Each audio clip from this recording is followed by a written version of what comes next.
Welcome back to Recap It. Today we are going to recap a 2016 science fiction thriller movie titled Ares. A futuristic France engages its people in a violent TV competition show in order to keep them preoccupied and know not to protest against their severe poverty. But before we begin, please consider subscribing to this channel.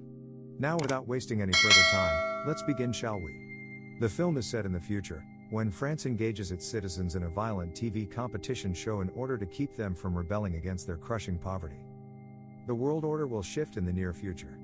The French economy crumbles, and businesses purchase the country's debt. More than 15% of France's workforce is unemployed, with the largest homeless encampment being located beneath the Eiffel Tower. Despite the fact that it is still ostensibly a democracy, businesses seize control of the government and enact sweeping reforms that deregulate many industries. Doping and human experimentation are among the improvements made. New violent sports are being promoted as homelessness and unemployment rise. Pharmaceutical corporations support athletes in order to test new medications on them. Boxer Reda, who fights under the alias Ares, is wounded and loses his corporate sponsor after a promising start. He works for a female business agent named Altman, with whom he has a relationship, in addition to competing in tough cage battles as a low-ranked fighter. During times of public unrest, the corporate-run police department, on the other hand, hires unemployed temporary laborers, with Reda serving as one of the frontline riot security guards. During a disturbance, he observes his niece, an anti-corporatism activist, being taken into a police vehicle and tries to get her released. Meanwhile, his sister Carla is falsely accused of possessing an illegal firearm. Carla will be accused as a terrorist, according to Altman, and the only way to keep her out of prison is to pay the officials, which will cost 100,000 euros. Reda feels concerned after hearing this, and in order to raise the funds, she is forced to participate in human research for HSX, a medicine that has killed every other test subject. Although Anna tells him that his biochemistry would most likely allow him to withstand the medicine, she warns him that he will black out 5 minutes after ingesting it. After that, Reda abandons Carla's children to his next-door neighbor, Maya Sotis, a cross-dressing prostitute who believes Reda is a fascist. Despite their animosity, Maya Sotis agrees to assist him for the sake of the children. Reda encourages Maya Sotis to put Reda's limited life savings on the fight because he is unable to gamble on himself. After some time, the CEO decides that a spectacular demonstration is required to boost sales, so he arranges for Reda to face a highly ranked fighter who has had his neurological system modified so that he no longer feels pain. Reda's coach refuses to bet on him because the fight is widely regarded to be impossible for him to win.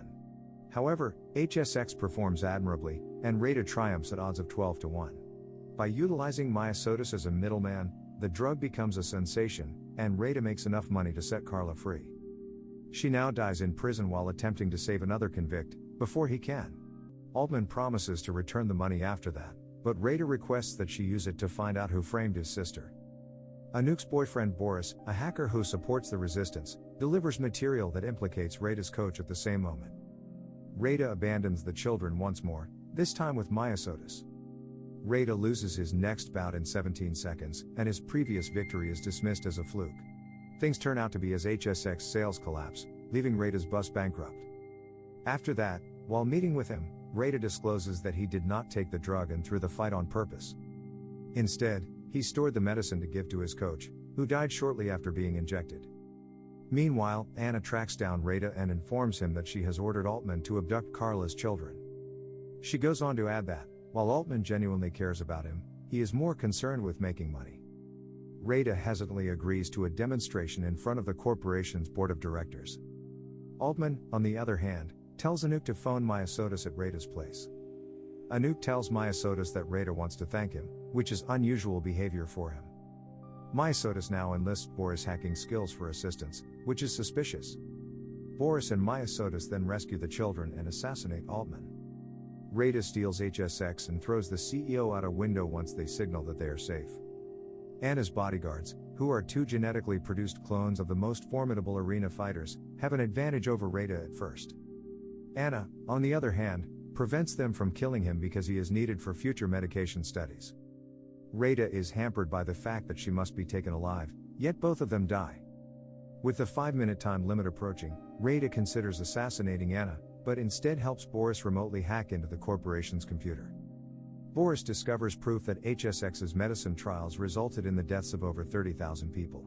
Now, knowing that while he is alive as Patient Zero, his nieces would never be safe from the corporation, Rada commits himself, despite Anna's pleadings, destroying the drug's future.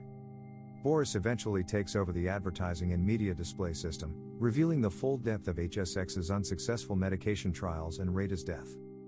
Finally, Rada's death ignites a movement against France's corporate elite, resulting in violent riots. And this is where the movie comes to an end. I hope you enjoyed it. As always, until next time.